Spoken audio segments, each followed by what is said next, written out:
السلام علیکم۔ کیا مردے سنتے ہیں؟ یہ ایک ایسا اختلافی مسئلہ ہے جس نے امت مسلمہ میں دو گروہ پیدا کر دیے ہیں۔ ایک گروہ کے نزدیک یہ ایک گمراہ کن عقیدہ ہے اور دوسرے کے نزدیک یہ دین کا جز ہے۔ آئیے قرآن پاک کی آیات اور رسول پاک صلی اللہ علیہ وسلم کے فرامین کی روشنی میں ہونے والی اس گفتگو کے ذریعے حق پہچاننے کی کوشش کرتے ہیں۔ السلام علیکم۔ وعلیکم السلام ورحمۃ اللہ وبرکاتہ۔ کہیے کیسے تشریف لائے؟ حضرت ایک مسئلہ دریافت کرنا تھا آپ سے۔ فرمائیے کیا مسئلہ ہے؟ یہ مردے سنتے ہیں یا نہیں؟ ارے بھائی یہ بھی کوئی مسئلہ ہے؟ یہ تو مشاہدے کی بات ہے۔ آپ کسی مردے سے بات کر کے دیکھ لیں، آپ کو معلوم ہو جائے گا سنتا ہے یا نہیں۔ وہ مردہ ہی کیا ہوگا جو سنے؟ سننا تو زندوں کا کام ہے، نہ کہ مردوں کا۔ جو مر جاتا ہے وہ اس جہاں سے چلا جاتا ہے اور برزخ میں پہنچ جاتا ہے۔ اس جہاں یعنی دنیا کے اعتبار سے وہ مردہ ہے، نہ سنتا ہے نہ بولتا ہے۔ اگلے جہاں یعنی برزخ میں وہ زندہ ہے، لیکن اس زندگی کو ہم نہیں سمجھ سکتے کہ ہم ان کو پکاریں اور وہ ہماری سنیں۔ حضرت کیا مردہ بالکل سنتا ہی نہیں؟ مردہ جو ہوا اس لیے بالکل نہیں سنتا۔ اگر یقین نہ آئے تو بات کر کے دیکھ لیں۔ وہ بولے گا تو نہیں؟ بولے گا کیوں نہیں؟ اگر سنتا ہوگا تو ضرور بولے گا۔ مردے بولتے تو نہیں؟ بولتے کیوں نہیں؟ ان میں کوئی جان ہے جو بولیں؟ جب جان نہیں تو سن کیسے لیتے ہیں؟ کیا بولنے کے لیے جان کی ضرورت ہے، سننے کے لیے نہیں؟ ضرورت تو سننے کے لیے بھی ہے، لیکن سنا ہے کہ مردے سنتے ہیں، بولتے نہیں۔ اگر بولتے نہیں تو سنتے کس لیے ہیں؟ اللہ نے انسان میں سننا رکھا ہی اس لیے ہے کہ سن کر جواب دے۔ اگر جواب نہ دینا ہو تو سننے کا کیا فائدہ؟ قرآن میں ہے انما یستجیب الذین یسمعون والموتى یبعثهم اللہ ثم الیہ یرجعون، یعنی جواب تو وہ دیں جو سنتے ہوں، اور مردے نہ سنتے ہیں نہ جواب دیتے ہیں۔ ان کو اللہ قیامت کو اٹھائے گا، پھر اللہ کے سامنے پیشی ہوگی۔ در حقیقت سننا ہے ہی بولنے کے لیے اور بولنا سنانے کے لیے۔ اگر ایک نہ ہو تو دوسرے کا بھی کوئی فائدہ نہیں۔ یہ دونوں لازم و ملزوم ہیں۔ دیکھیں حضرت، یہ فلسفہ تو میں نہیں جانتا، البتہ میں نے سنا ہے کہ مردے سنتے ہیں۔ کس سے سنا ہے؟ اپنے مولوی صاحب سے۔ کیا آپ کے مولوی صاحب نے کسی مردے سے بات کی ہے؟ یہ تو مجھے معلوم نہیں، بتاؤ وہ کہتے ہیں کہ مردے سنتے ہیں۔ آپ مولویوں کے کہنے پر نہ رہیں، وہ تو شاید کہہ ہی دیں، اس لیے کہ مردوں کے فیوز پر ان کا گزارا ہے، ایصال ثواب ان کا سہارا ہے۔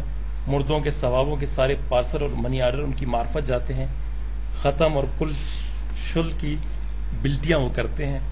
مردوں کی روحیں ان کے پاس آتی رہتی ہیں۔ ان سے کیا بعید ہے کہ وہ یہ بھی کہہ دیں کہ ہم مردے ہم سے باتیں بھی کرتے ہیں۔ اس لیے آپ ان کے کہنے پر نہ رہیں۔ اگر تحقیق کرنی ہے تو خود کسی مردے سے بات کر کے دیکھ لیں، آپ کو معلوم ہو جائے گا کہ وہ سنتے ہیں یا نہیں۔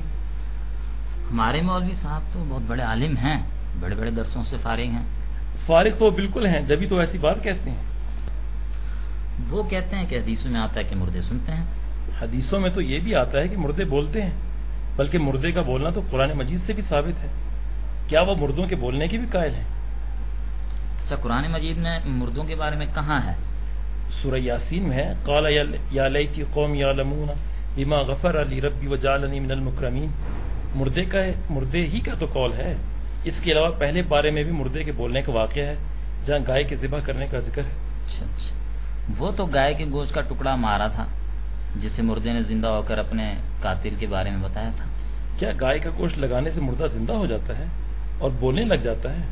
اگر ایسا ہے تو آپ بھی تجربہ کر کے دیکھ لیں۔ یہ تو اللہ تعالیٰ کی قدرت ہے، ہم یہ کیسے کر سکتے ہیں؟ اگر مردے کو بلانے کا کام اللہ کا ہے تو مردے کو سنانے کا کام بھی اللہ ہی کا ہے، ورنہ مردہ خود کیسے سن سکتا ہے؟ سن تو خود لیتا ہے، حدیث میں نہیں آتا کہ مردہ جوتیوں کی آواز سنتا ہے۔ حدیث میں یہ تو نہیں آتا کہ اللہ تعالیٰ سناتا ہے۔ حدیث میں تو یہ ہے کہ مردہ سن لیتا ہے۔ جس حدیث میں مردے کے بولنے کا ذکر ہے اس میں یہ بھی نہیں کہ اللہ بلاتا ہے، اس میں بھی یہ ہے کہ اگر مردہ نیک ہوتا ہے تو کہتا ہے کہ مجھے جلدی لے چلو، اگر نیک نہیں ہے تو کہتا ہے ہائے مجھے کہاں لیے جا رہے ہو۔ اس کو مردے کا بولنا نہیں کہتے، یہ تو اس کا حال ہے، قول نہیں۔ اس کی اس حالت کو حضور صلی اللہ علیہ وسلم نے اپنے الفاظ میں بیان کر دیا، ورنہ یہ نہیں کہ وہ زبان سے یہ الفاظ کہتا ہے، اور اگر اس کے اپنے الفاظ بھی ہوں تو یہ اس کی برزخی زندگی کا معاملہ ہے، اس کا اس دنیا سے کیا تعلق؟ اس کو مردے کا بولنا نہیں کہتے، برعکس اس کے کہ اس کے سننے کا معاملہ اس دنیاوی زندگی سے متعلق ہے، کیونکہ وہ زندوں کے جوتوں کی آہٹ سنتا ہے، یعنی اس دنیا کی آواز سنتا ہے، اس کو مردے کا سننا ہی کہیں گے نا۔ جیسے وہ اس دنیا کی آواز سنتا ہے، ایسے ہی جب وہ بولتا ہے یا چیخ و پکار کرتا ہے تو سوائے انسان کے دنیا کی ہر چیز اس کی آواز کو سنتی ہے۔ چنانچہ اس حدیث میں یہ الفاظ موجود ہیں، یسمع صوتها کل شیء الا الانسان، انسان کے سوا ہر چیز اس کی آواز کو سنتی ہے۔ اچھا، انسان اس کی آواز کو کیوں نہیں سنتا؟ بھائی حدیث میں حضور علیہ السلام نے اس کی وجہ یہ بھی بیان فرمائی ہے کہ اگر لوگ سن لیں تو بے ہوش ہو جائیں اور مردوں کو قبروں میں دفن ہی نہ کیا کریں۔ ہمیں مردے کے بولنے اور شور مچانے کا پتہ تو نہیں لگتا۔ آپ کو اس کے سننے کا پتہ لگ جاتا ہے؟ پتہ تو سننے کا بھی نہیں لگتا۔ پھر آپ کیسے کہتے ہیں کہ مردے سنتے ہیں؟ حدیث ہی کہتی ہے۔ حدیث تو بولنے کے بارے میں بھی بتاتی ہے، پھر جب دونوں کے بارے میں حدیث ہی کہتی ہے تو کیا وجہ ہے کہ آپ سننے کو مانتے ہیں اور بولنے کو نہیں مانتے؟ تو پھر کیا دونوں کو ماننا چاہیے؟ جب یہ ہے ہی مشاہدے کے خلاف تو آپ کیسے مان سکتے ہیں؟ آپ نے ہی تو بولنا ثابت کیا ہے، اب آپ دونوں کا انکار کرتے ہیں۔ اللہ کے بندے، میں نے تو الزاماً بات کی تھی، ورنہ کون کہہ سکتا ہے کہ مردے سنتے ہیں یا بولتے ہیں؟ آپ نے پوچھا تھا مردے سنتے ہیں یا نہیں، میں نے کہا بات کر کے دیکھ لیں۔ آپ نے کہا وہ تو بول نہیں سکتے، میں نے کہا پھر وہ سن بھی نہیں سکتے۔ آپ نے کہا سننا تو حدیث سے ثابت ہے، میں نے کہا ایسے ہی بولنا بھی قرآن و حدیث سے ثابت ہے۔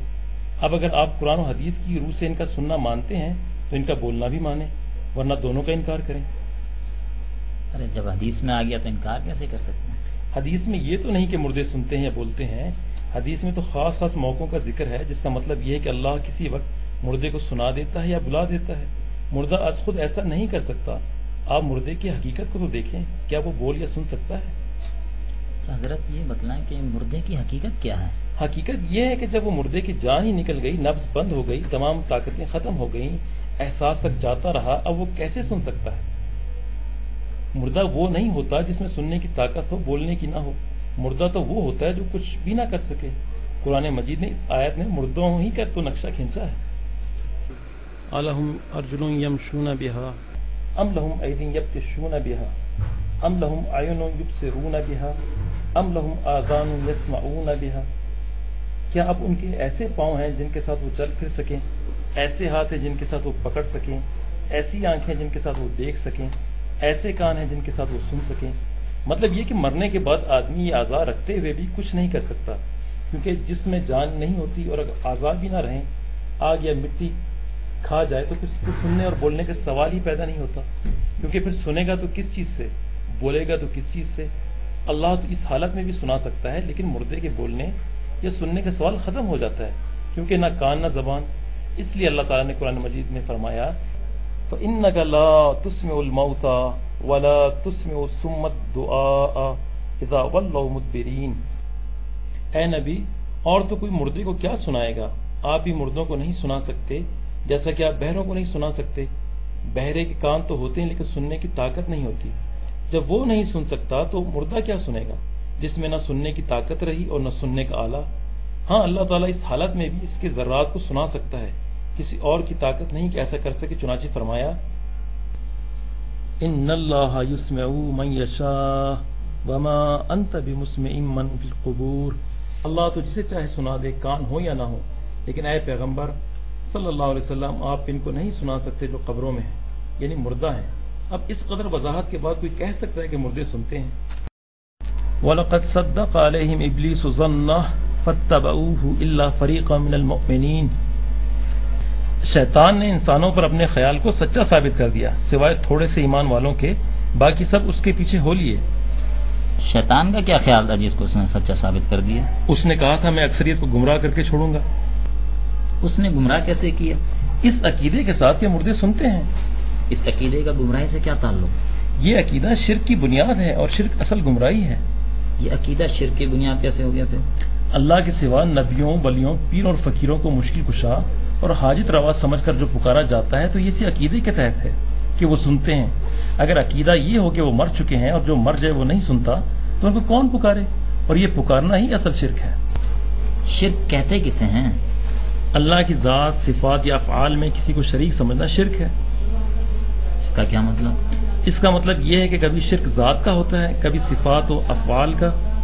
ذات کا شرک یہ ہے کہ کسی کو اللہ کی ذات میں شریک سمجھنا، اس طرح کہ کوئی اللہ کا جزو ہے یا اللہ کسی کا جزو ہے، کوئی اللہ کی اولاد ہے یا اللہ کسی کی اولاد ہے، کوئی اللہ میں سے نکلا ہے یا اللہ کسی میں سے نکلا ہے، یعنی اللہ میں اور کسی میں جزو کل یا کسی رشتے ناطے کا تعلق ہے، جیسے باپ بیٹے کا یا آدم و حوا کا، نور من نور اللہ کا۔ صفات کا شرک یہ ہے کہ اللہ جیسی صفات کسی اور میں ثابت کرنا، کسی کو عالم الغیب یا مختار کل یا حی و قیوم سمجھنا۔ افعال کا شرک یہ ہے کہ جیسے کام اللہ کرتا ہے کوئی اور بھی کر سکتا ہے، مثلا اولاد دینا، صحت دینا، زندہ کرنا وغیرہ۔ آپ نے تو شرک کو بہت لمبا چوڑا بنا دیا۔ ہم نے تو سنا ہے شرک بتوں کی عبادت کو کہتے ہیں۔ شرک تو اللہ کا شریک بنانے کو کہتے ہیں، خواہ نبی یا ولی کو بنایا جائے یا پیر فقیر کو، زندوں کو بنایا جائے یا مردوں کو، بتوں کو بنایا جائے یا مزاروں کو۔ جب بندہ کسی کو بھی اللہ کی ذات و صفات اور افعال میں شریک سمجھتا ہے تو مشرک ہو جاتا ہے۔ شرک ایک عقیدہ ہے، عبادت بتوں کی ہو یا کسی اور کی، اس عقیدے کا نتیجہ ہے کہ آدمی مشرک پہلے بنتا ہے، عبادت غیر کی بعد میں کرتا ہے۔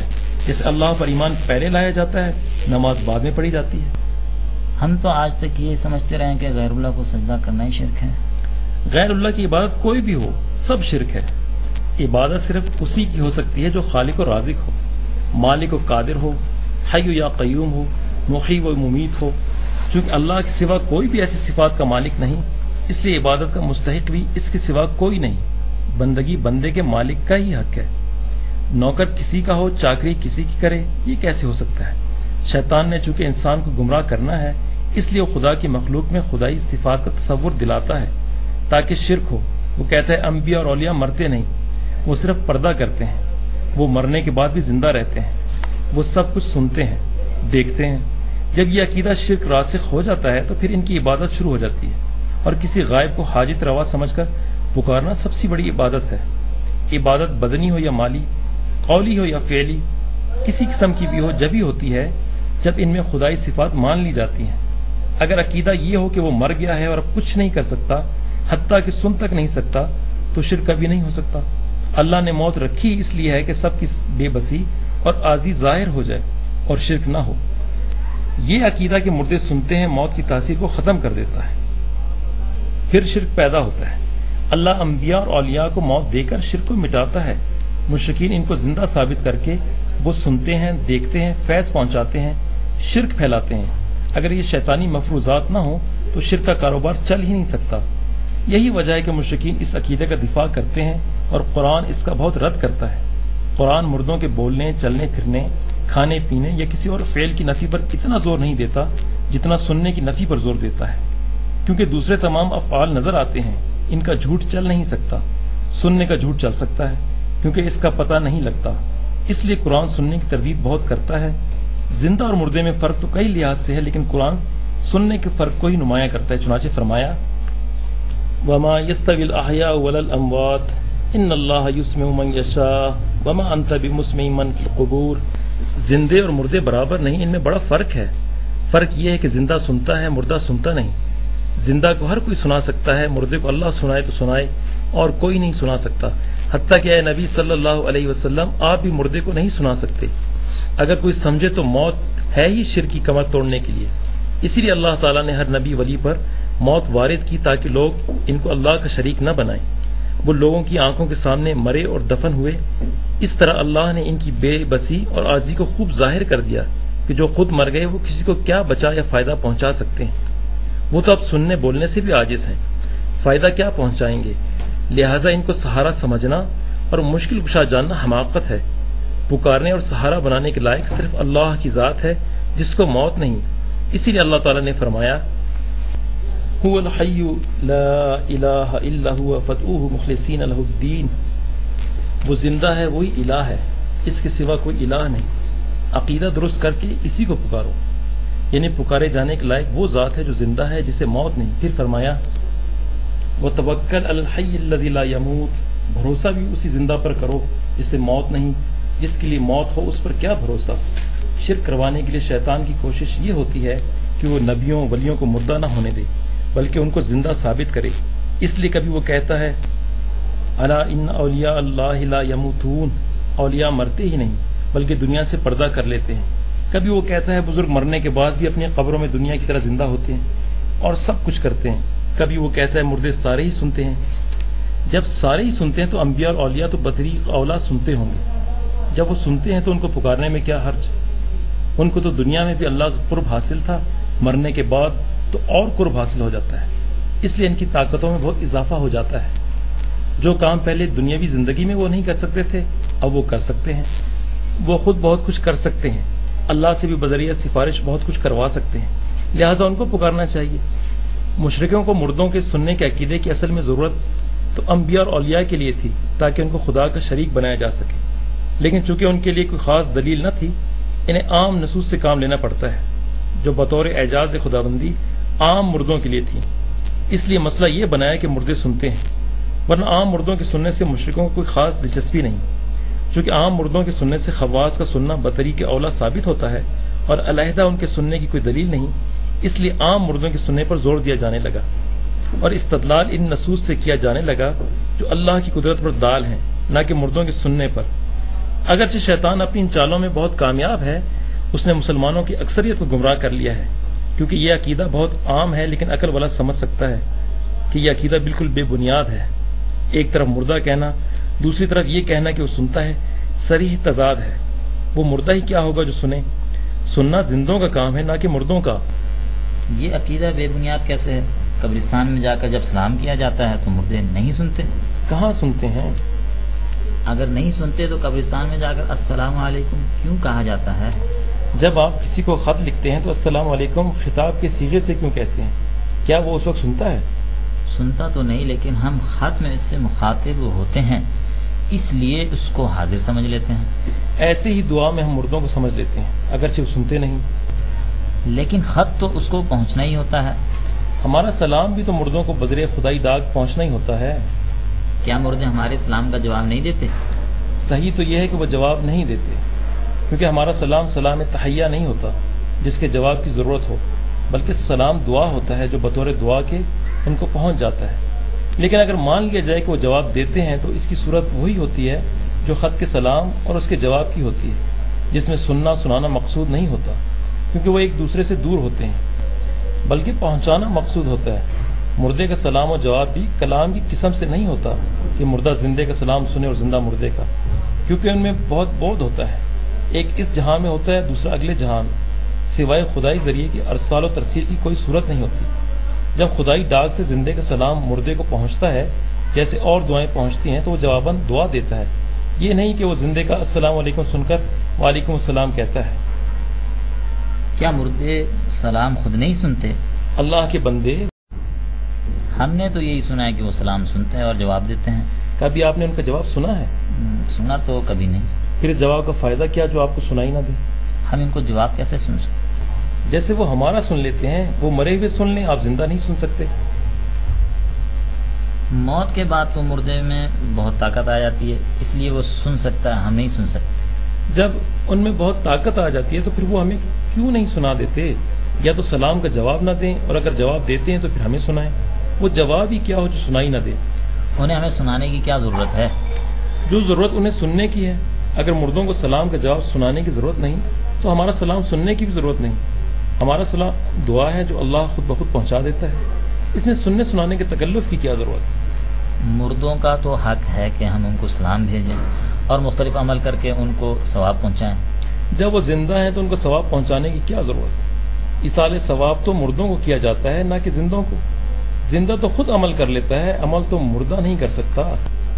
حدیث میں ہے اذا مات الانسان انقطع عمله، مرنے کے بعد آدمی کے اعمال کا سلسلہ منقطع ہو جاتا ہے، وہ کوئی عمل نہیں کر سکتا، حتیٰ کہ سلام کا جواب بھی نہیں دے سکتا، کیونکہ یہ بھی ایک عمل ہے جس پر ثواب مرتب ہوتا ہے.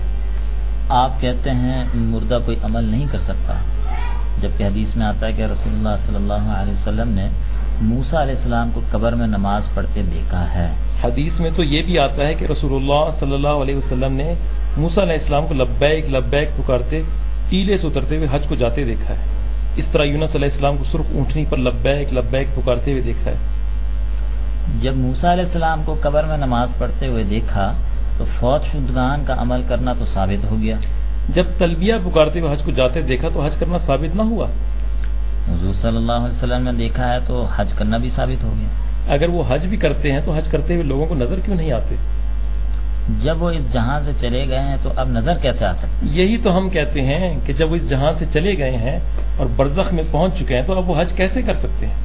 حج تو زندوں پر ہے جو اس جہاں کے باشندے ہیں، نہ کہ مردوں پر جو کہ برزخی زندگی گزار رہے ہیں۔ جب حضور صلی اللہ علیہ وسلم نے ان کو حج کرتے دیکھا تو وہ حج کرتے ہیں؟ اگر وہ حج کرتے ہیں تو صحابہ رضی اللہ تعالیٰ عنہ جو حضور صلی اللہ علیہ وسلم کے ساتھ تھے ان کو نظر کیوں نہ آئے؟ ممکن ہے اس وقت صحابہ ساتھ نہ ہوں۔ حج بھی کبھی اکیلے ہوتا ہے؟ حج تو 9 تاریخ کو دن میں ہوتا ہے اور سب اکٹھے ہوتے ہیں۔ اس کے علاوہ مسلم شریف کی حدیث میں صراحت ہے کہ صحابہ رضی اللہ عنہ آپ صلی اللہ علیہ وسلم کے ساتھ تھے۔ آپ نے ان سے پوچھا کہ کون سی پہاڑی ہے؟ صحابہ نے بتایا، پھر آپ علیہ الصلوۃ والسلام نے فرمایا گویا کہ میں موسیٰ علیہ السلام کو تلبیہ پکارتے ہوئے ٹیلے سے اترتے ہوئے دیکھ رہا ہوں۔ اس طرح سرخ اونٹنی پر یونس علیہ السلام کو تلبیہ کہتے ہوئے دیکھا۔ جب حضور علیہ الصلوۃ والسلام نے ہی دیکھا اور صحابہ کو نظر نہ آیا تو اس کا مطلب یہ ہے کہ یہ حضور علیہ الصلوۃ والسلام کا معجزہ تھا جو اللہ نے ان کو ان نبیوں کی دنیاوی زندگی ایک جھلک دکھا دی۔ یہ نہیں کہ موسیٰ علیہ السلام حقیقتاً اس وقت قبر میں نماز پڑھ رہے تھے یا لبیک لبیک پکارتے حج کو جا رہے تھے۔ اسی لیے حضور صلی اللہ علیہ وسلم نے صحابہ سے کہا گویا کہ میں دیکھ رہا ہوں، یعنی فی الواقع وہ اس وقت نماز نہیں پڑھ رہے تھے، وہ مثالی صورت تھی۔ جب آپ نے دیکھا تو یہ ضرور حقیقت ہوگی۔ حقیقت تو تھی، لیکن حقیقت دنیاوی زندگی کی تھی جو اللہ نے اس وقت دکھائی۔ حضور صلی اللہ علیہ وسلم نے جب موسیٰ علیہ السلام کو قبر میں نماز پڑھتے دیکھا تو وہ موسیٰ علیہ السلام ہی ہوں گے؟ تھے تو وہ موسیٰ علیہ السلام ہی، لیکن وہ منظر ان کی دنیاوی زندگی کا تھا۔ وہ اس وقت خود موجود نہ تھے بلکہ عالم مثال تھا۔ جیسے حضرت بلال رضی اللہ عنہ کو آپ صلی اللہ علیہ وسلم نے معراج کی رات جوتوں سمیت جنت میں چلتے پھرتے دیکھا، حالانکہ وہ اس وقت دنیا میں زندہ موجود تھے، ابھی فوت بھی نہیں ہوئے تھے۔ جیسے اللہ تعالیٰ نے حضرت بلال رضی اللہ عنہ کا عالم آخرت کا نقشہ حضور صلی اللہ علیہ وسلم کو دکھا دیا، ایسے ہی موسیٰ علیہ السلام کی دنیاوی زندگی کا نقشہ دکھا دیا۔ ایسے واقعات سے یہ استدلال کرنا کہ فوت شدگان زندہ ہیں اور عمل کرتے ہیں صحیح نہیں، کیونکہ یہ برزخی زندگی کے معاملات ہیں جو کہ خرق عادات ہیں، ان سے کوئی عموم کشید کرنا زیادتی ہے۔ مردے مرتے ہیں، نہ سنتے ہیں، نہ بولتے ہیں، نہ نماز پڑھتے ہیں، نہ حج کرتے ہیں۔ اللہ جس حالت میں چاہے ان کو دکھا دے یا جو چاہے کروا دے، لیکن جو وہ کریں گے وہ ان کا فعل نہ ہوگا بلکہ اللہ کا فعل ہوگا۔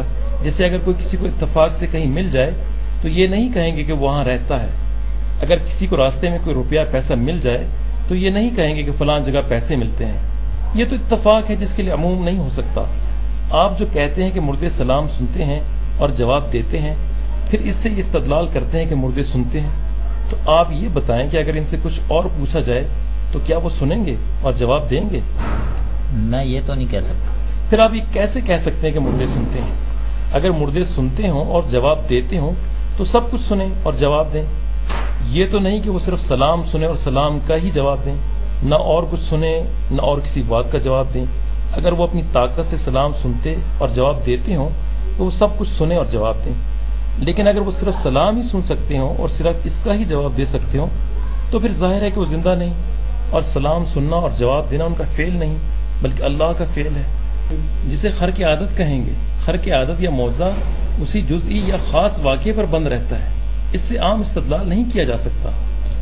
مردہ جوتیوں کی آہٹ تو سنتا ہے جب اسے قبر میں بند کر کے جاتے ہیں، یا وہ بھی نہیں سنتا؟ وہ تو سنتا ہے۔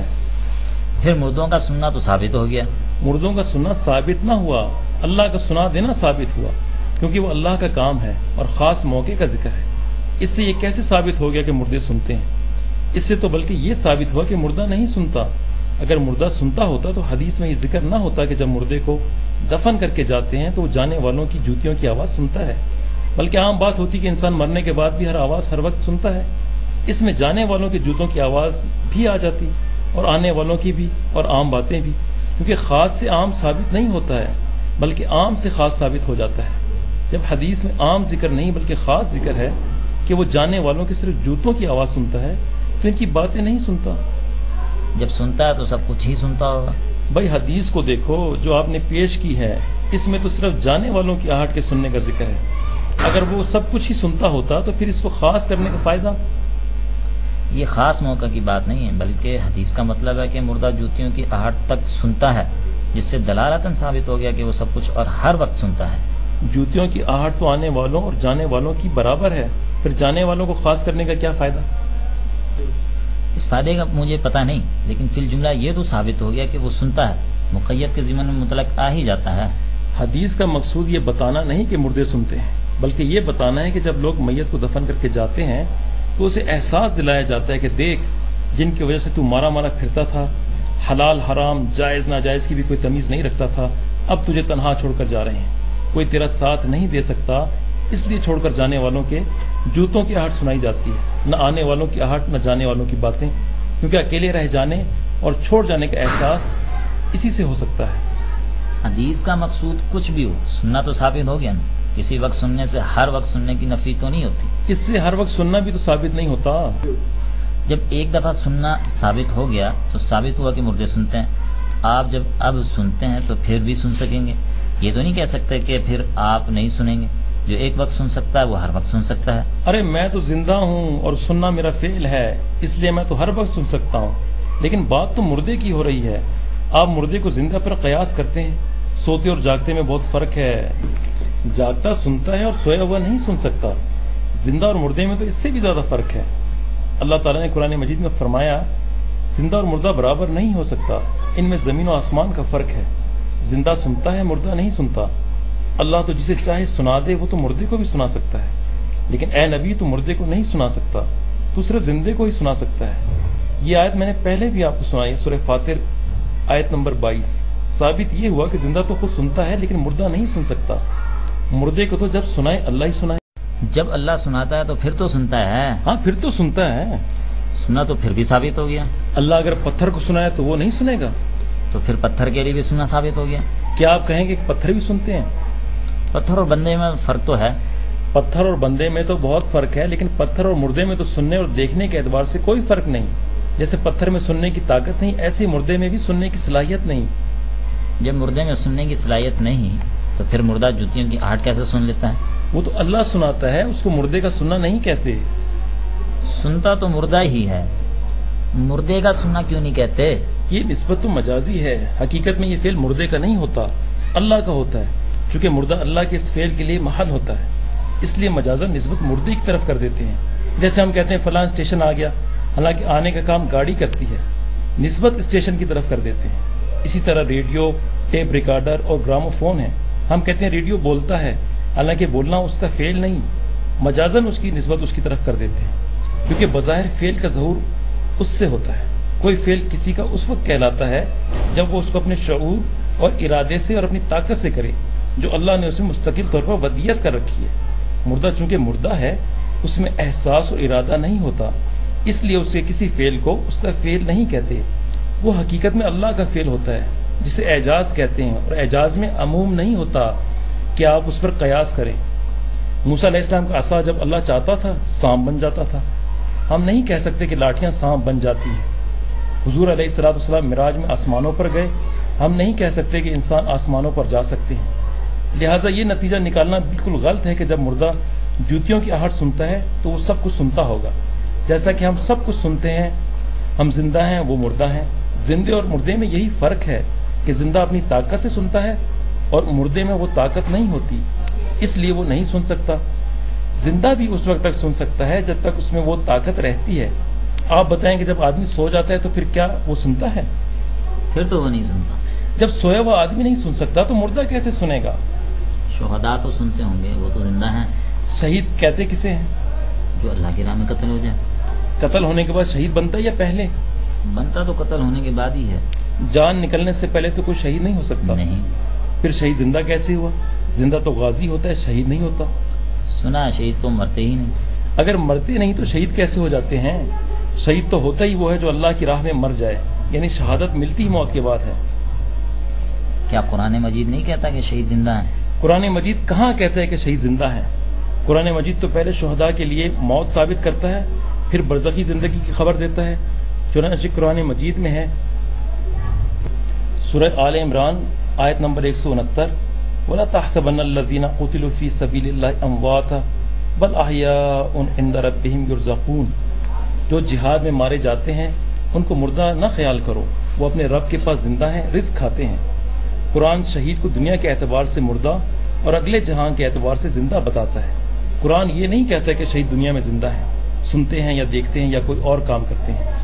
اگلے جہاں میں تو سارے ہی زندہ ہیں، پھر شہیدوں کی کیا خصوصیت؟ کیا شہیدوں کی خصوصیت اسی میں ہے کہ وہ دنیا میں واپس آ جائیں؟ آخر یہ خصوصیت تو ہے کہ وہ مر کر بھی زندہ ہیں۔ کہاں، دنیا میں یا برزخ میں؟ دونوں جگہ، دنیا میں بھی اور برزخ میں بھی۔ دونوں جگہ کیسے زندہ ہو سکتے ہیں؟ آپ جانتے ہیں برزخی زندگی کب شروع ہوتی ہے؟ جب آدمی مر جاتا ہے۔ یعنی دنیاوی زندگی ختم ہونے پر؟ جی ہاں۔ جب برزخی زندگی دنیاوی زندگی کے ختم ہونے پر شروع ہوتی ہے تو دونوں جمع کیسے ہو سکتی ہیں؟ کیا دن رات جمع ہو سکتے ہیں؟ کیا جوانی اور بڑھاپا جمع ہو سکتے ہیں؟ جب ایک چیز کی ابتدا دوسرے کی انتہا ہو تو ایسی چیزیں کبھی جمع نہیں ہو سکتی۔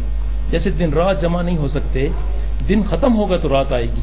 جیسے بچپن، جوانی، بڑھاپا جمع نہیں ہو سکتے کیونکہ ایک ختم ہوگا تو دوسرا آئے گا۔ اسی طرح یہ نہیں ہو سکتا کہ ایک شخص دنیا میں بھی زندہ ہو اور برزخ میں بھی۔ اگر دنیا میں زندہ ہے تو برزخ میں نہیں، اگر برزخ میں زندہ ہے تو دنیا میں نہیں، کیونکہ دنیاوی زندگی ختم ہونے کے بعد برزخی زندگی شروع ہوتی ہے۔ انسانی زندگی کا سفر پیدائش سے شروع ہوتا ہے، پہلے بچپن، پھر جوانی، پھر بڑھاپا، پھر موت کے دروازے سے برزخ، پھر آخرت، پھر اصلی ٹھکانہ جنت یا دوزخ۔ اس پر یہ سفر ختم ہو جاتا ہے۔ جب سے یہ سفر شروع ہوتا ہے آدمی کا رخ آگے کی طرف ہی رہتا ہے۔ آگے کی طرف قدم سست یا تیز ہو سکتا ہے، پیچھے نہیں ہٹ سکتا۔ یہ تو ہو سکتا ہے کہ بچپن میں ہی موت آ جائے، جوانی اور بڑھاپے کی نوبت ہی نہ آئے، لیکن یہ نہیں ہو سکتا کہ جوان پھر بچہ بن جائے یا بوڑھا پھر جوان ہو جائے۔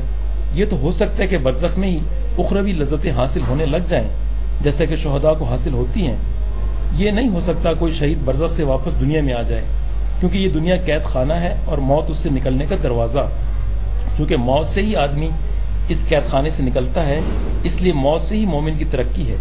اسی لیے نبی، ولی، خاص، عام سب پر موت آتی ہے اور وہ اس دروازے سے نکل کر جو مدارج اللہ نے ان کے لیے تیار کیے ہیں ان کے حصول کے لیے آگے بڑھتے ہیں۔ شہید اور نبی تو درکنار، کوئی مومن بھی نہیں چاہتا کہ ایک دفعہ اس قید خانے سے نکل کر پھر اس قید خانے میں واپس آ جائے اور اپنی منزل مقصود سے دور ہو۔ سنا ہے شہید تو اس دنیا میں واپس آنے کی آرزو کرتے ہیں۔ دنیا میں آنے کی آرزو نہیں کرتے، دوبارہ شہید ہونے کی آرزو کرتے ہیں۔ آخر شہید تو اس دنیا میں آ کر ہی ہو سکتے ہیں نا؟ تو پھر کیا اللہ ان کو بھیج دیتا ہے؟ آخر بھیجتا ہی ہوگا، اللہ ان کی بات رد تو نہیں کرتا ہوگا۔ تو پھر کیا آپ نے کسی شہید کو دنیا میں آ کر رہتے اور دوبارہ شہید ہوتے دیکھا ہے؟ نہیں، دیکھا تو نہیں کبھی۔ آپ نے دیکھا بھی نہیں اور آتا بھی کوئی نہیں۔ اللہ ان کی اس خواہش کو پورا نہیں کرتا، جیسے کہ حدیثوں میں آتا ہے، اس لیے کہ یہ فعل عبث ہے، اللہ کی حکمت کے خلاف ہے۔ مر کر پھر دنیا میں آنا تنزل ہے، ترقی نہیں۔ ترقی آگے جانے میں ہے کیونکہ جنت آگے ہے اور جنت کا مل جانا فوز عظیم ہے۔ اس کے لیے مومن آگے ہی جاتا ہے اور دنیا میں واپس نہیں آتا۔ عیسیٰ علیہ السلام جن مردوں کو زندہ کرتے تھے وہ تو دنیا میں واپس آئے۔ اس کو واپس آنا نہیں کہتے، واپس آنا تو وہ ہے جو اپنی مرضی سے ہو، اور ایسے کوئی واپس نہیں آیا۔ مرضی سے آیا یا اللہ لایا، دنیا میں تو آ گیا، دنیاوی زندگی تو مل گئی نا۔ اس کو دنیاوی زندگی نہیں کہتے، دنیاوی زندگی تو اس وقت تک ہے جب تک موت نہ آئے۔ جب موت آ جاتی ہے تو دنیاوی زندگی ختم ہو جاتی ہے۔ پھر اگر موجزانہ طور پر اللہ کسی کو زندہ بھی کر دے تو وہ دنیاوی زندگی نہیں کہلائے گی، کیونکہ دنیاوی زندگی ایک خاص زمانے کا نام ہے جو پیدائش سے شروع ہو کر موت پر ختم ہو جاتا ہے۔ جیسے زمانہ لوٹ کر نہیں آتا، ایسے ہی زندگی بھی لوٹ کر نہیں آتی۔ اللہ کسی مردے کو زندہ بھی کر دے تو وہ برزخی زندگی ہی کہلائے گی، کیونکہ اس پر دنیا کی زندگی کے احکام مرتب نہیں ہوتے۔ ایسے ہی اللہ کسی زندے کو جس کی عمر ابھی باقی ہو معجزانہ طور پر مار دے اور جتنی دیر چاہے مردہ رکھے اور پھر زندہ کر کے چھوڑ دے تاکہ وہ اپنی عمر پوری کرے، تو یہ دنیاوی زندگی کہلائے گی جب تک اس کی عمر پوری نہ ہو جائے، جیسے کہ حضرت عزیر علیہ السلام کے ساتھ یا بنی اسرائیل میں کئی مرتبہ ہوا۔ اس کو یوں سمجھیں، قرآن کی کچھ صورتیں مکی ہیں، کچھ مدنی۔ مکی وہ کہلاتی ہیں جو ہجرت سے پہلے نازل ہوئی، اور مدنی وہ جو ہجرت کے بعد۔ اگر ہجرت کے بعد کوئی صورت یا آیت مکے میں نازل ہوئی تو اس کو بھی مدنی ہی کہتے ہیں، کیونکہ یہ اس زمانے سے تعلق رکھتی ہے جو ہجرت کے بعد کا ہے۔ یہی حساب دنیاوی اور برزخی زندگیوں کا ہے۔ موت سے پہلے کی زندگی دنیاوی ہے اور موت کے بعد کی برزخی۔ اگرچہ عارضی طور پر اللہ دنیاوی زندگی میں کچھ عرصہ مردہ رکھے یا برزخی زندگی میں کچھ عرصہ زندہ رکھے، اس کے علاوہ عیسیٰ علیہ السلام جن مردوں کو زندہ کرتے تھے وہ یہ نہیں کہ زندہ ہی رہتے تھے، وہ تو معجزہ ہوتا تھا۔ جتنی دیر اللہ کو منظور ہوتا اللہ ان کو زندہ رکھتا، پھر ان کو مردہ کر دیا جاتا بغیر موت کی تکلیف کے۔ معجزات کا یہی حال ہوتا ہے، ان کو دکھانے کے بعد اشیاء کو اصلی حالت میں لوٹا دیا جاتا ہے، جیسے کہ موسیٰ علیہ السلام کا عصا سانپ بننے کے بعد پھر عصا بن جاتا تھا۔ عیسیٰ علیہ السلام کا مردوں کو زندہ کرنا ان کا معجزہ تھا جو اللہ کا فعل تھا. معجزہ نبی کی نبوت اور اللہ کی قدرت کی دلیل ہوتا ہے. اللہ تعالیٰ نے عیسیٰ علیہ السلام کے ہاتھوں پر مردوں کو زندہ کر کے دکھایا کہ میں جو عدم سے وجود میں لا سکتا ہوں تو میں مردوں کو بھی زندہ کر سکتا ہوں. میرے لیے ایک جہاں سے دوسرے جہاں میں لانا لے جانا کوئی مشکل نہیں. لیکن معجزہ ایک خاص چیز ہوتی ہے, اس پر قیاس نہیں کیا جا سکتا. جیسے کہ اللہ تعالیٰ نے عیسیٰ علیہ السلام کو بغیر باپ کے پیدا کیا, اس سے یہ نتیجہ نہیں نکالا جا سکتا کہ بچے بغیر باپ کے بھی پیدا ہو سکتے ہیں. اسی طرح یہ نہیں کہہ سکتے کہ مردہ زندہ بھی ہو جاتے ہیں, کیونکہ عیسیٰ علیہ السلام کے زمانے میں کئی مردہ زندہ ہوئے یا مردے کلام بھی کر لیتے ہیں, کیونکہ حضور علیہ الصلوۃ والسلام نے بدر کے مقتولین سے کلام کیا تھا. یا مردہ جب اس کو قبر میں رکھ کر جاتے ہیں تو وہ جوتوں کی آہٹ سنتا ہے. یہ سب اللہ کے کام ہے, وہ جو چاہے کر دے, اس کو ایک کلیہ نہیں بنا سکتے. انبیاء بھی نہیں سنتے؟ انبیاء کیسے سن سکتے ہیں؟ کیا ان پر موت نہیں آتی؟ موت تو آتی ہے. جب موت آتی ہے تو پھر وہ کیسے سن سکتے ہیں؟ موت تو موت ہے, جس پر بھی آتی ہے مردہ کر دیتی ہے. مرنے والا کوئی بھی کیوں نہ ہو, نہ سن سکتا ہے نہ بول سکتا ہے. نبیوں اور انسانوں میں تو بہت فرق ہے. فرق تو بہت ہے, لیکن موت تو ایک ہے. موت میں تو کوئی فرق نہیں. نبی کی ذات تو بہت بڑی ہوتی ہے. کتنی بھی بڑی ہو, موت سے مفر نہیں. موت تو لازمی ہے. موت تو صرف اللہ کے لیے نہیں, باقی سب کے لیے ہے. لیکن انبیاء اور غیر انبیاء میں فرق تو ضرور ہونا چاہیے. موت میں کیا فرق ہو سکتا ہے؟ یہ تو ہو سکتا ہے کہ ان کی جان اوروں کی نسبت آسانی سے نکلے, لیکن یہ نہیں ہو سکتا کہ ان پر موت نہ آئے یا ان کی جان پوری نہ نکلے, آدھی نکلے. موت تو کہتی ہی پوری جان نکلنے کو ہے. جس پر موت آتی ہے وہ مر جاتا ہے, جس کے معنی یہ ہوتے ہیں کہ اس کی روح جسم سے علیحدہ ہو جاتی ہے, احساس ادراک سب کچھ ختم ہو جاتا ہے. مرنے والا خاک کوئی ہو, اس جہاں سے اگلے جہاں یعنی برزخ میں چلا جاتا ہے. نبی اور انسانوں میں پھر کیا فرق ہوا؟ آپ یہ بتائیے کہ نبی جب دنیا میں رہتے ہیں تو ان کی زندگی میں اور انسانوں کی زندگی میں کیا فرق ہوتا ہے؟ انبیاء پر فرشتے اترتے ہیں اور اللہ تعالیٰ کی طرف سے وہی آتی ہے. یہ فرق تو نبوت کا ہے, زندگی کا تو کوئی فرق نہیں ہوتا. نبی بھی زندہ کھاتے پیتے اور چلتے پھرتے ہیں, اور عام آدمی بھی زندہ کھاتے پیتے اور چلتے پھرتے ہیں. وہ بھی روح مع الجسم, وہ بھی روح مع الجسم. فرق نبوت کا ہوتا ہے. انبیاء کو نبوت کی وجہ سے جو قرب حاصل ہوتا ہے وہ غیر انبیاء کو نہیں ہوتا. یہی حال مرنے کے بعد ہوتا ہے. برزخی زندگی سب کی یکساں ہوتی ہے, فرق صرف درجے کا ہوتا ہے. جیسے دنیا میں انبیاء کا درجہ سب سے زیادہ اور اس کی وجہ سے اللہ کا قرب زیادہ, اس طرح سے برزخی زندگی میں ان کا درجہ بھی سب سے زیادہ اور قرب بھی زیادہ. زندگی میں کوئی فرق نہیں ہوتا, زندگی سب کی ایک ہی طرح کی ہوتی ہے. انبیاء دنیا میں رہتے ہوئے عالم بالا کی روحانی اور جسمانی سیریں نہیں کرتے؟ کیوں نہیں؟ اللہ جب چاہتا ہے سیر کروا دیتا ہے. چنانچہ حضور علیہ السلام کو معراج ہوئی. جس طرح وہ دنیا میں رہتے ہوئے عالم بالا کی سیر کر لیتے ہیں, اسی طرح وہ برزخ میں ہوتے ہوئے دنیا کی سیر کریں تو کیا بعید ہے؟ دنیا میں رہتے ہوئے عالم بالا کی سیر تو ترقی ہے. عالم برزخ سے دنیا میں آنا تنزل ہے. اسی لیے معراج تو ہو سکتا ہے, تنزل نہیں ہو سکتا. اس کے علاوہ دنیا قید خانہ ہے, یہاں آنا سزا ہے. آدم علیہ السلام کو بطور سزا کے ہی یہاں بھیجا گیا تھا. آگے جانا یہ عالم بالا کی سیر عروج ہے, لہذا یہ ہو سکتا ہے, وہ نہیں ہو سکتا. انبیاء برزخ میں ہوتے ہوئے عالم آخرت کے نظارے تو کر سکتے ہیں, واپس دنیا میں نہیں آ سکتے. ہم نے تو سنا ہے کہ انبیاء کو قبروں میں بھی دنیاوی زندگی حاصل ہوتی ہے. دنیاوی زندگی موت کے بعد کیسے حاصل ہو سکتی ہے؟ موت کے بعد تو برزخی زندگی ہوتی ہے, نہ کہ دنیاوی. مطلب یہ ہے کہ وہ قبروں میں ایسے ہی زندہ ہیں جیسے کہ دنیا میں تھے. دنیا کی طرح سے قبر میں وہ کیسے زندہ رہ سکتے ہیں؟ دنیا میں تو وہ کھاتے پیتے تھے, حوائج ضروریہ ان کے ساتھ تھیں. کیا قبر میں بھی وہ یہ سب کچھ کرتے ہیں؟ کھانے تو ان کو جنتوں کے ملتے ہیں, جن کے کھانے سے بول براز کا سوال ہی پیدا نہیں ہوتا. یہی تو ہم کہتے ہیں کہ مرنے کے بعد انبیاء کی زندگی برزخی ہوتی ہے, دنیاوی نہیں ہوتی. وہ برزخ میں آخرت کی نعمتوں سے محظوظ ہوتے ہیں, نہ کہ دنیا کی. آپ سوچیں دنیاوی زندگی قبر میں بھی ہو سکتی ہے. آپ کسی زندے کو قبر میں دفن کر کے دیکھ لیں, کیا وہ زندہ رہ سکتا ہے؟ اصل میں دنیا مومن کے لیے قید خانہ ہے. موت اس سے رہائی دلانے والی ہے. مار کر قبر میں لے جا کر پھر دنیاوی زندگی دینا یہ ڈبل سزا ہے, جو نیکوں کے لیے خصوصاً انبیاء کے لیے نہیں ہو سکتی.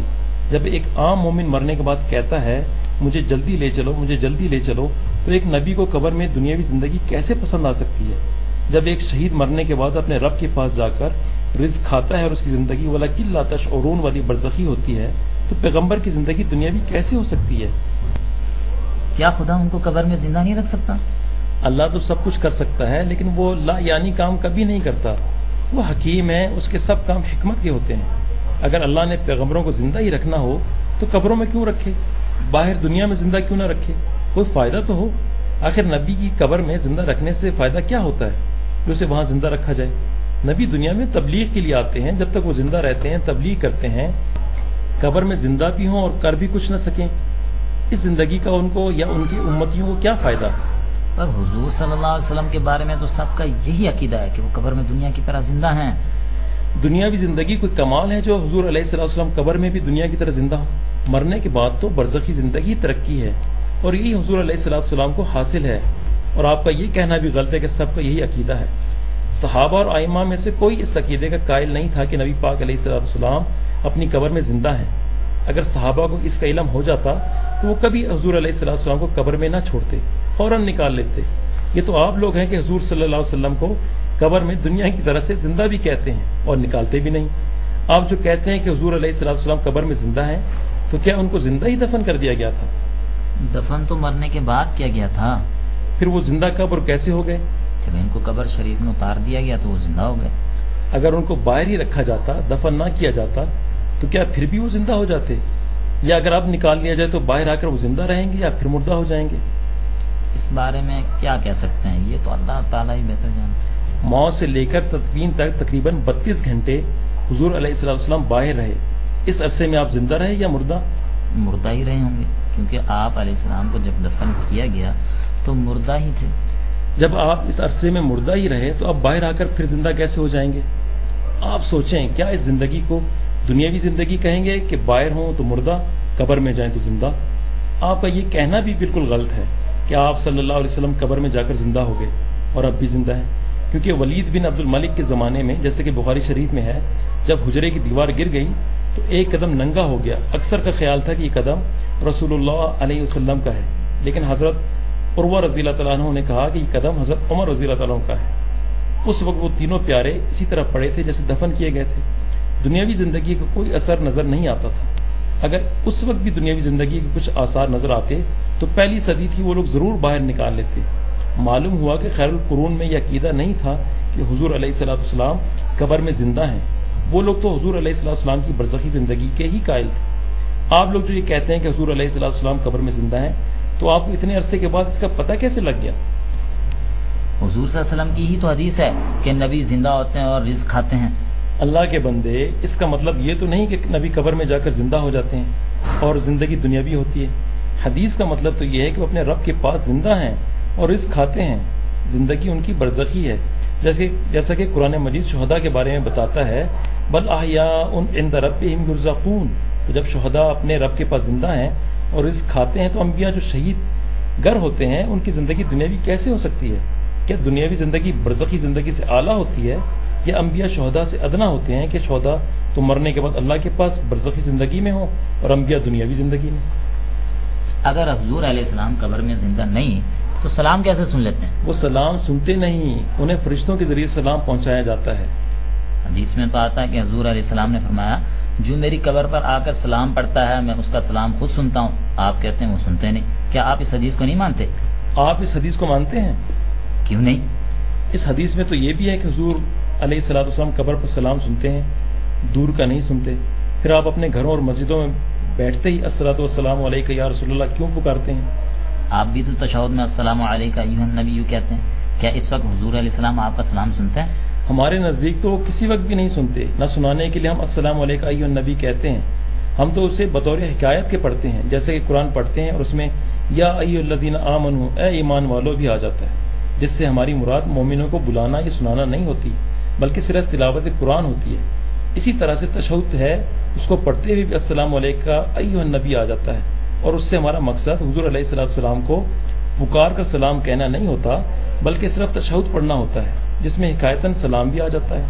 اگر آپ سلام خطاب کے طور نہیں کہتے تو السلام علیک ایھا النبی کیوں کہتے ہیں؟ آپ یہ بتائیں، حضور علیہ الصلوۃ والسلام اور صحابہ کا یہ تشہد تھا جو آپ پڑھتے ہیں یا کوئی اور تھا؟ تشہد تو یہی تھا. اگر ان کا تشہد بھی یہی تھا اور اس میں السلام علیک ایھا النبی خطاب کے لیے ہے، تو رسول اللہ صلی اللہ علیہ وسلم جب السلام علیک ایھا النبی پڑھتے تھے تو نماز میں کس سے خطاب کرتے تھے؟ اور صحابہ جب حضور علیہ السلام کی موجودگی میں السلام علیک ایھا النبی کہتے تھے تو کیا رسول اللہ صلی اللہ علیہ وسلم ان کو جواب دیتے تھے؟ جواب تو نہیں دیتے تھے. کیا سلام کا جواب دینا فرض نہیں؟ فرض تو ہے لیکن نماز میں فرض نہیں. پھر کیا جائز ہے؟ جائز بھی نہیں. جب نماز میں رسول اللہ صلی اللہ علیہ وسلم سلام کا جواب نہیں دیتے تھے، جیسے کہ حضور صلی اللہ علیہ وسلم کو عبداللہ بن مسعود رضی اللہ عنہ نے سلام کہا اور آپ علیہ السلام نے جواب نہیں دیا، اور نماز میں سلام کا جواب دینا جائز بھی نہیں، پھر نماز میں حضور علیہ السلام کو سلام کہنا کیسے جائز ہو سکتا ہے؟ اور آپ کیسے کہتے ہیں کہ السلام علیکم ایھا النبی حضور صلی اللہ علیہ وسلم سے خطاب ہے؟ حالانکہ نماز اللہ کی عبادت ہے اور اس میں کسی سے تخاطب جائز نہیں. اگر تشہد والے سلام کا جواب نبی پاک علیہ السلام نماز میں نہیں دیتے تھے تو کیا بعد از نماز دیتے تھے؟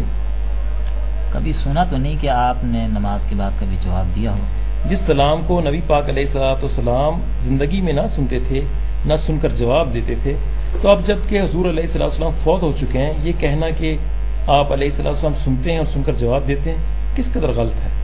جب صحابہ رضی اللہ تعالیٰ عنہم حضور علیہ السلام کی زندگی اور موجودگی میں السلام علیکم ایھا النبی نبی پاک علیہ السلام کو سنانے کے لیے نہیں کہتے تھے، تو ہم اب جب کہ حضور علیہ السلام فوت ہو چکے ہیں السلام علیکم ایھا النبی سنانے کے لیے کیسے کہہ سکتے ہیں؟ جس سلام کا جواب قطعاً دیا ہی نہ جائے، نہ نماز میں، نہ نماز کے بعد، نہ زندگی میں، نہ زندگی کے بعد، وہ سلام دعا تو ہو سکتا ہے، سلام تخاطب اور سلام میں تحیہ نہیں ہو سکتا، کیونکہ سلام تحیہ کا جواب فرض ہے، قرآن مجید میں ہے. یعنی سلام کا جواب تو اول تو جب تشہد والے سلام کا جواب حضور علیہ السلام نے کبھی دیا ہی نہیں تو معلوم ہوا کہ وہ سلام ہی نہیں کہ حضور علیہ السلام سنیں اور جواب دیں. اگر السلام علیکم ایھا النبی سلام کے لیے ہے تو صحابہ رضی اللہ عنہم جو حضور علیہ السلام کے پیچھے نماز پڑھتے تھے، نماز کے آخر التحیات میں یہ سلام کیوں کہتے تھے؟ ابتدائے نماز یعنی ثنا کے ساتھ یہ سلام کیوں نہیں کہتے تھے؟ سلام تو شروع میں بوقت ملاقات کیا جاتا ہے، نہ کہ گفتگو کے دوران یا آخر میں. جب السلام علیکم ایھا النبی شروع نماز میں نہیں بلکہ آخر نماز میں، تو ظاہر ہے یہ حضور علیہ السلام خطاب نہیں بلکہ اللہ کی جناب میں اللہ کے پہلے کسی خطاب کی حکایت ہے، جس کو برکت کے لیے ہم بطور دعا کے پڑھتے ہیں. پھر اس کے بعد درود شریف ہے، اس میں بھی حضور علیہ السلام سے خطاب نہیں بلکہ اللہ سے حضور علیہ السلام کے لیے رحمت اور برکت کی دعا ہے.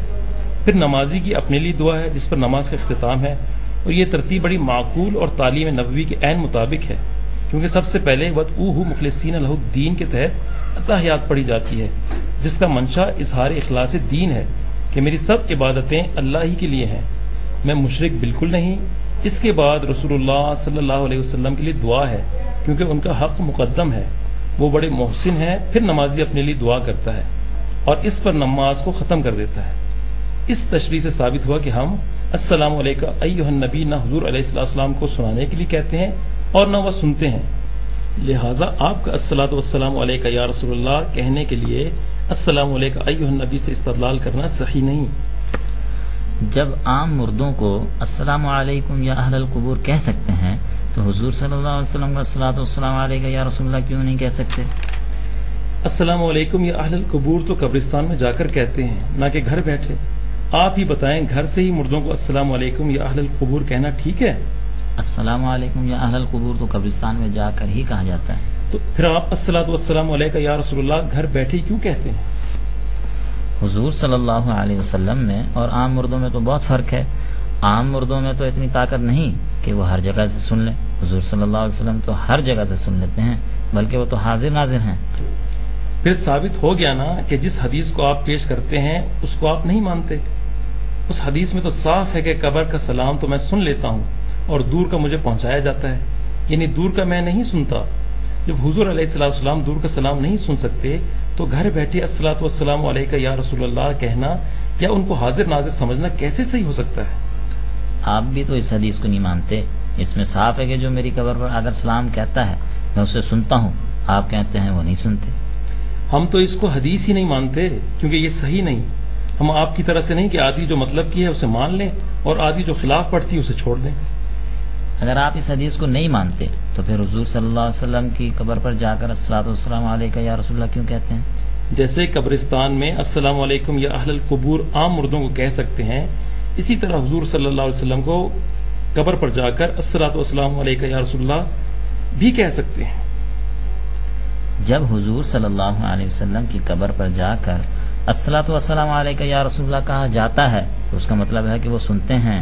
اگر وہ سنتے نہ ہوں تو الصلاۃ والسلام علیک یا رسول اللہ کیوں کہا جائے؟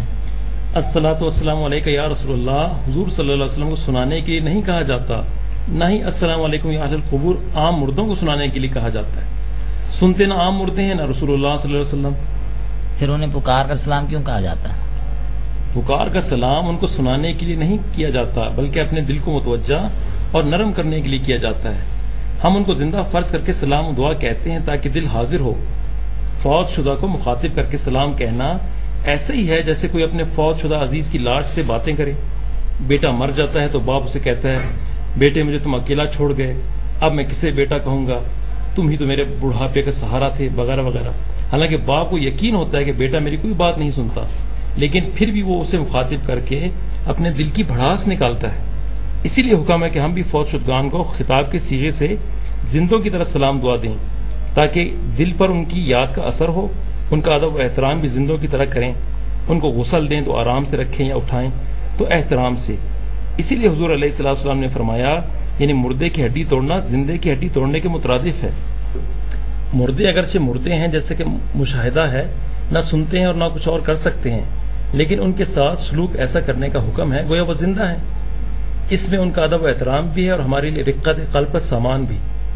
مردوں کو زندہ فرض کر لینا ایسے ہی ہے جیسے کسی نیک اور بزرگ شخص کو احتراماً باپ سمجھ لینا اور پھر اس سے باپ والا سلوک کرنا، یا کسی شریف لڑکے کو بیٹا سمجھنا اور بیٹا کہنا، اگرچہ حقیقت میں نہ وہ باپ ہے اور نہ یہ بیٹا۔ سمجھ لینا اور فرض کر لینا اور بات ہے، اور حقیقت ہونا اور بات ہے۔ پھر اس حدیث کے بارے میں آپ کیا کہیں گے؟ اس میں تو حضور صلی اللہ علیہ وسلم نے صاف فرمایا کہ جو میری قبر پر آ کر سلام کہتا ہے میں اسے سنتا ہوں۔ اللہ کے بندے، یہ حدیث نہ صحیح ہے اور نہ کسی کو قابل قبول۔ یہ بریلویوں کو بھی قبول نہیں، کیونکہ وہ کہتے ہیں حضور علیہ السلام قریب بعید ہر جگہ سے سنتے ہیں، بلکہ وہ ان کو حاضر ناظر اور عالم الغیب تک کہتے ہیں۔ حالانکہ یہ حدیث کہتی ہے کہ نبی پاک علیہ السلام قریب سے سنتے ہیں اور دور سے نہیں سنتے۔ اگر بریلوی دوست اسی حدیث کو مانتے ہوتے تو الصلاۃ والسلام علیک یا رسول اللہ کا جھگڑا بھی ختم ہوتا اور علم غیب اور حاضر و ناظر کا رگڑا بھی، کیونکہ جب سننے میں قریب بعید کا فرق ہوا تو نہ حاضر ناظر رہے نہ عالم الغیب۔ یہ حدیث اوروں کو بھی قبول نہیں، کیونکہ وہ کہتے ہیں حضور علیہ السلام فوت ہو چکے ہیں، اب نہ قریب سے سنتے ہیں نہ بعید سے۔ جہاں سے بھی صلاۃ والسلام پڑھا جائے، فرشتے جو اس امر کے لیے مامور ہیں پہنچا دیتے ہیں۔ یہ حدیث صحیح کیوں نہیں؟ آپ صحیح کی پوچھتے ہیں؟ یہ تو ضعیف کے درجے سے بھی گری ہوئی ہے، اسے بلکہ جھوٹی اور موضوع کہا جائے تو زیادہ موضوع ہے۔ اس میں خرابی کیا ہے؟ ایک تو اس میں راوی علا بن عمر اور محمد بن مروان السدی ضعیف ہیں۔ خاص کر محمد بن مروان السدی کے بارے میں تو کہا جاتا ہے کہ وہ جھوٹ بولتا اور جھوٹی حدیثیں گڑھا کرتا تھا، کبھی کچھ کہہ دیتا تھا کبھی کچھ۔ اس سے دو روایتیں مروی ہیں، ایک میں کہتے ہیں من صلی علی عند قبری سمعتہ، قبر کا سلام حضور علیہ السلام خود سنتے ہیں۔ دوسری میں کہتا ہے ما من عبد یسلم علی عند قبری الا وکل اللہ بہ ملکا یبلغنی، یعنی حضور خود نہیں سنتے۔ یہ دونوں روایتیں امام بہقی نے روایت کی ہیں، اور ان دونوں کا یہ راوی ہے۔ دوسرے یہ حدیث اس لیے بھی غلط ہے کہ یہ اور بہت سی صحیح احادیث کے خلاف ہے۔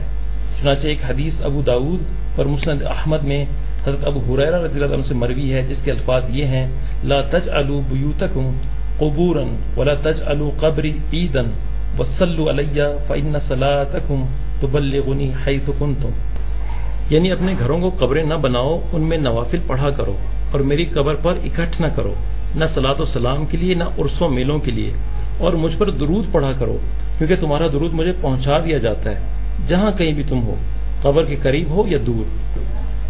ایک دوسری حدیث میں جو کہ نسائی، دارمی، مسند احمد، ابن حبان اور حاکم میں ہے، وضاحت ہے کہ جو صلاۃ السلام حضور علیہ السلام پر پڑھا جاتا ہے وہ فرشتوں کے ذریعے پہنچایا جاتا ہے۔ چنانچہ اس کے الفاظ یہ ہیں ان للہ ملائکتہ سیاحین فی الارض یبلغونی من امتی السلام، یعنی اللہ نے روئے زمین پر فرشتے چھوڑ رکھے ہیں جو میری امت کا سلام مجھے پہنچاتے ہیں۔ اس حدیث کی تائید اور حدیثیں بھی کرتی ہیں۔ چنانچہ حضرت علی بن حسین رضی اللہ عنہ سے مروی ہے کہ انہوں نے ایک آدمی کو دیکھا کہ وہ سلام کے لیے حجرے میں داخل ہو رہا ہے، تو انہوں نے اسے منع کیا اور فرمایا کہ میں تجھے وہ حدیث نہ سناؤں جو نبی پاک علیہ السلام نے بیان فرمائی تھی، یعنی میری قبر پر میلہ نہ کرنا اور نہ اپنے گھروں کو قبریں بنانا، تمہارا سلام مجھے پہنچایا جاتا ہے جہاں کہیں بھی تم ہو۔ مطلب یہ کہ سلام کہنے کے لیے قبر کے قریب آنے کی ضرورت نہیں، جہاں سے کہو گے مجھے پہنچا دیا جائے گا۔ چنانچہ حدیث کے الفاظ یہ ہیں لا تتخذوا قبری عیدا ولا بیوتکم قبورا فإن تسلیمکم یبلغنی اینما کنتم. حضرت حسن بن علی رضی اللہ تعالیٰ عنہ سے بھی قریب یہی حدیث مروی ہے. اس کے الفاظ یہ ہیں: صلوا فی بیوتکم ولا تتخذوها قبورا ولا تتخذوا بیتی عیدا وصلوا علی وسلموا فإن صلواتکم وسلامکم یبلغنی اینما کنتم. سنن سعید بن منصور میں حدیث ہے، سہل بن سہیل بیان کرتے ہیں کہ مجھے حسن بن حسن نے حضرت فاطمہ رضی اللہ عنہا کے گھر میں شام کا کھانا کھاتے ہوئے نبی پاک علیہ الصلوۃ والسلام کی قبر کے پاس کھڑے ہوئے دیکھا اور آواز دی کہ آئیے کھانا کھائیے. میں نے کہا دل نہیں چاہتا. پھر مجھ سے پوچھا حضور علیہ الصلوۃ والسلام کی قبر کے پاس کیسے کھڑے تھے؟ میں نے کہا سلام کہہ رہا تھا. انہوں نے کہا اذا دخلت المسجد فسلم، یعنی جب تم مسجد میں داخل ہو تو سلام کہہ لیا کر. سلام کہنے کے لیے قبر پر آنے کی ضرورت نہیں. پھر حضور علیہ الصلوۃ والسلام کی لا تتخذوا قبری عیدا ولا تتخذوا بیوتکم مقابر وصلوا علی فإن صلاتکم تبلغنی حیثما کنتم. لعن اللہ الیہود والنصارى اتخذوا قبور انبیائهم مساجدا ما انتم ومن بالاندلس الا سوا. یعنی اکٹھے ہو کر میری قبر کو میلہ نہ بنانا، اپنے گھروں میں نمازیں پڑھتے رہنا، ان کو قبریں نہ بنانا کہ جہاں نماز نہیں پڑھی جاتی، اور مجھ پر درود پڑھتے رہنا. تمہارا درود جہاں بھی تم ہوگے مجھے پہنچ جائے گا. اللہ یہود و نصارہ پر لعنت کرے، انہوں نے انبیاء کی قبروں کو اجتماع کر کے عبادت گاہیں بنا لیا. صلاۃ و سلام کہنے میں تم جو مدینہ میں ہو اور وہ جو اسپین میں ہیں برابر ہیں. مطلب یہ کہ صلاۃ و سلام کے لیے میری قبر پر جمع نہ ہونا، دور نزدیک کی کوئی بات نہیں، ہر جگہ سے فرشتے ہی پہنچاتے ہیں. ابو سعید مولا الحراوی سے بھی انہی الفاظ کے ساتھ ایک حدیث مروی ہے. آپ تو اس حدیث کو غلط قرار دیتے ہیں، حالانکہ یہ حدیث بہت مشہور ہے. لوگوں میں مشہور ہو جانے سے کوئی حدیث صحیح نہیں ہو جاتی. لوگوں میں تو بہت باتیں مشہور ہوتی ہیں، حالانکہ وہ غلط ہوتی ہیں. عیسیٰ علیہ السلام کا سولی پر چڑھایا جانا عیسائیوں میں کتنا مشہور ہے، حالانکہ یہ بالکل جھوٹ ہے. جیسے کہ قرآن نے بیان کیا ہے، اسی طرح سے کئی احادیث ہیں جو زبان زد عوام ہیں، بالکل موضوع اور جھوٹی ہیں، جیسا کہ لولاک والی حدیث. اسی طرح اول ما خلق اللہ نوری اور دیگر احادیث بھی ہیں. ان احادیث کو تو بڑے بڑے مولوی بیان کرتے ہیں. عیسیٰ علیہ السلام کے مصلوب ہونے کو بھی تو عیسائیوں کے پادری اور مولوی ہی بیان کرتے ہیں.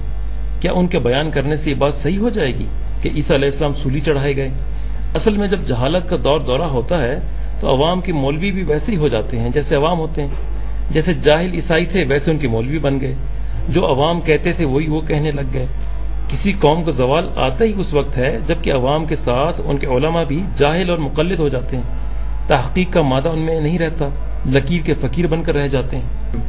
اس حدیث کو تو آپ نے غلط بتا دیا، لیکن اس حدیث کو کیا کریں گے جو مشکات شریف میں بے عین الفاظ موجود ہے: جو مسلمان مجھ پر سلام بھیجتا ہے اللہ میری روح مجھ پر لوٹاتا ہے حتیٰ کہ میں اس کا جواب دیتا ہوں.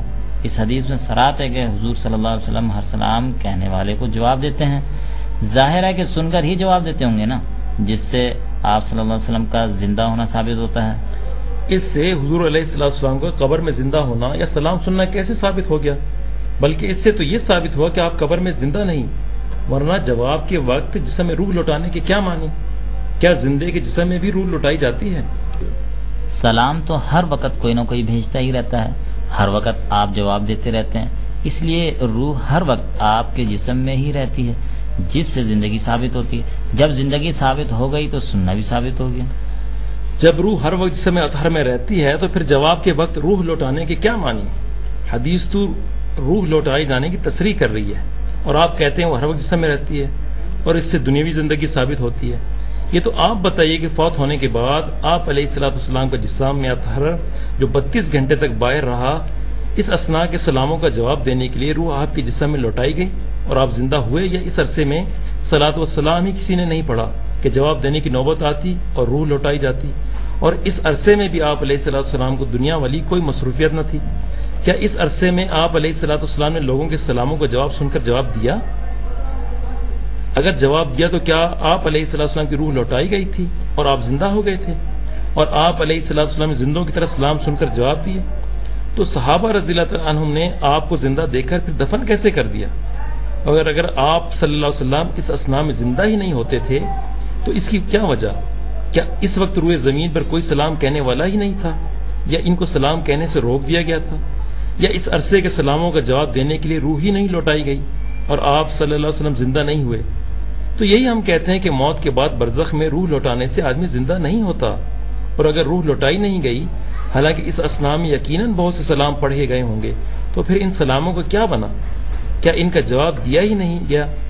اور یہ نہیں ہو سکتا، اور اگر دیا گیا لیکن کسی وقت بعد میں، تو یہی ہم کہتے ہیں کہ حضور علیہ السلام پر جتنے سلام پڑھے جاتے ہیں وہ سب سلام دعا ہوتے ہیں، ان کا سننا اور اسی وقت جواب دینا ضروری نہیں، بلکہ اللہ کے مقرر کردہ فرشتے ان تمام سلاموں کو جمع کر کے کسی خاص وقت میں جب اللہ کو منظور ہوتا ہے نبی پاک علیہ السلام کو پہنچا دیتے ہیں، اور پھر آپ صلی اللہ علیہ وسلم سب کے حق میں جوابی دعا دے دیتے ہیں۔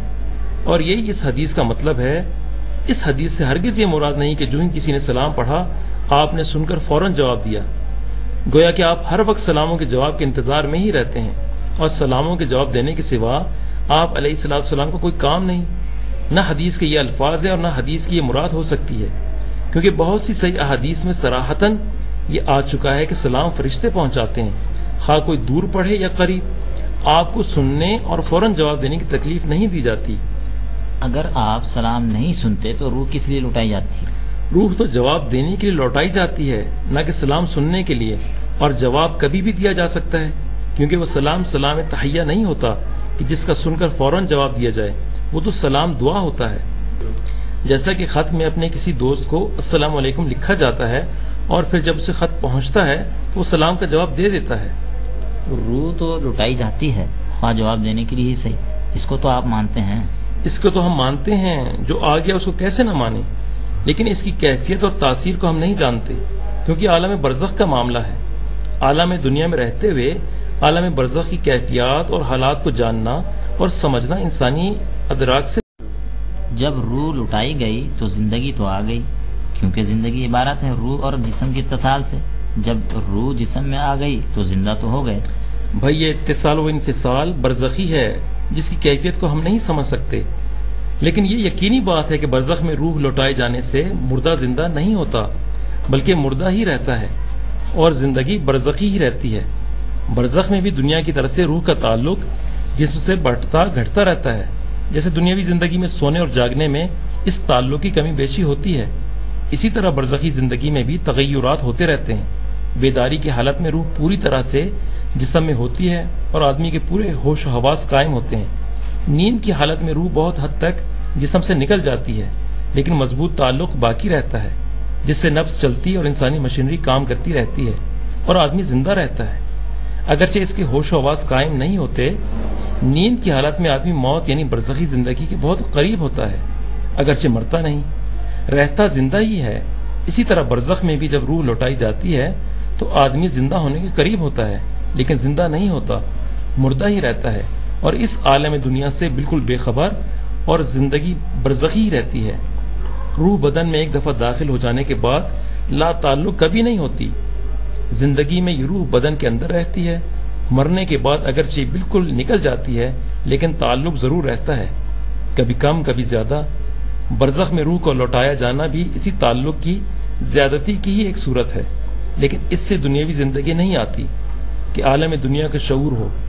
برزخی زندگی کے واردات کے ادراک و شعور میں ہی اضافہ ہوتا ہے۔ روح علین میں رہے یا سجین میں، بدن سے اس کا تعلق منقطع نہیں ہوتا۔ اگرچہ دنیا میں رہتے ہوئے ہم اس تعلق کا ادراک نہیں کر سکتے، لیکن ہم اس کا انکار بھی نہیں کر سکتے، کیونکہ اسی تعلق کے تحت ہی عذاب قبر ہوتا ہے، جس کا انکار ممکن نہیں۔ قرآن و حدیث اس پر شاہد عدل ہیں، اور عقل سلیم بھی اسی کا تقاضا کرتی ہے کہ جب عمل کرنے میں دونوں شریک، تو مرنے کے بعد جب جزا و سزا کا عمل فوراً شروع ہو جاتا ہے، ایک کو چھٹی کیوں؟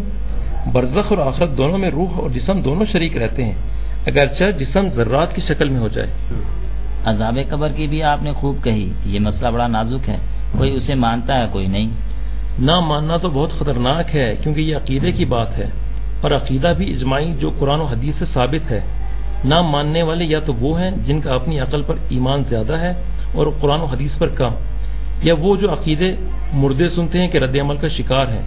ایک فریق نے اتنا غلوف کیا کہ مردوں کو قبروں میں زندہ کر دیا، دوسرے نے ضد میں آ کر عذاب قبر کا بھی انکار کر دیا۔ اس طرح سے دونوں گمراہ ہو گئے۔ حقیقت یہ ہے کہ آدمی جب تک زندہ ہے عالم دنیا میں ہے، جب مر جاتا ہے تو عالم برزخ میں ہوتا ہے، جہاں وہ دنیا کے واقعات سے بالکل بے خبر اور مردہ اور برزخ کے واردات سے بالکل باخبر اور زندہ۔ بات تو ٹھیک ہے، جب جہاں ہی دوسرا ہو گیا تو ادھر سے سب کچھ ختم اور ادھر کا کام شروع۔ اسی لیے تو میں نے کہا تھا کہ مردے سنتے نہیں۔ میری سمجھ میں کچھ آ تو گیا ہے، لیکن میں حیران ہوں کہ مسلمانوں کی کتنی بڑی تعداد اس غلطی کا شکار ہے۔ دین کے معاملے میں اکثریت اور اقلیت کو نہیں دیکھا کرتے، حق کو دیکھا کرتے ہیں۔ اسی لیے قرآن مجید نے ہوشیار اور خبردار کیا ہے، وَإِن تُطِعْ أَكْثَرَ مَن فِي الْأَرْضِ يُضِلُّكَ عَن سَبِيلِ اللَّهِ، اگر تو اکثریت کے پیچھے جائے گا تو وہ رائے حق پر کبھی نہیں رہنے دیں گے۔ اکثریت دنیا کی ایسی ہے جو نہ سوچتے ہیں نہ سمجھتے ہیں، لکیر کے فقیر ہیں۔ یہ بات بالکل ٹھیک ہے، دنیا میں جہالت زیادہ، علم کم، بے انصافی زیادہ، انصاف کم، جھوٹے زیادہ، سچے کم، بے ایمان زیادہ، ایماندار کم، بدی زیادہ، نیکی کم، غرض ہر بری چیز زیادہ اور اچھی کم۔ مجھے سب سے زیادہ جس بات نے متاثر کیا وہ ہے آپ کا طرز گفتگو۔ آپ لوگ ہر بات دلیل سے کرتے ہیں اور خوب سمجھاتے بھی ہیں۔ بھئی بات ہونی دلیل سے چاہیے، اور دلیل اگر قرآن و سنت کی ہو تو وہ تو سونے پہ سہاگا والی بات ہے۔ اللہ پاک کا شکر ادا کریں کہ اللہ پاک نے آپ کے ذہن میں موجود وسوسے مخمصے نکال دیے اور آپ کو صحیح عقیدے کے تحت زندگی گزارنے کی توفیق دی۔ آپ کی یہ بات بھی بڑی معقول ہے کہ مزاروں اور خانقاہوں پر آج جو کچھ ہو رہا ہے وہ سب اسی عقیدے کے تحت ہو رہا ہے۔ بزرگ مرتے نہیں، پردہ کر لیتے ہیں اور اپنی قبروں میں زندہ اور سب کچھ سنتے ہیں۔ یہ حقیقت ہے، اگر یہ عقیدہ نہ ہو تو مزاروں پر یہ ہجوم کبھی نہ ہو اور نہ یہ خرابیاں ہوں جو آج وہاں ہو رہی ہیں، حتیٰ کہ سوائے نیکی کے سب کچھ وہاں ہوتا ہے۔ یہ بالکل ٹھیک ہے۔ اچھا، میں اب اجازت چاہتا ہوں، میں نے آپ کا بہت وقت لیا، اللہ آپ کو جزائے خیر دے۔ السلام علیکم ورحمۃ اللہ۔ وعلیکم السلام ورحمۃ اللہ وبرکاتہ۔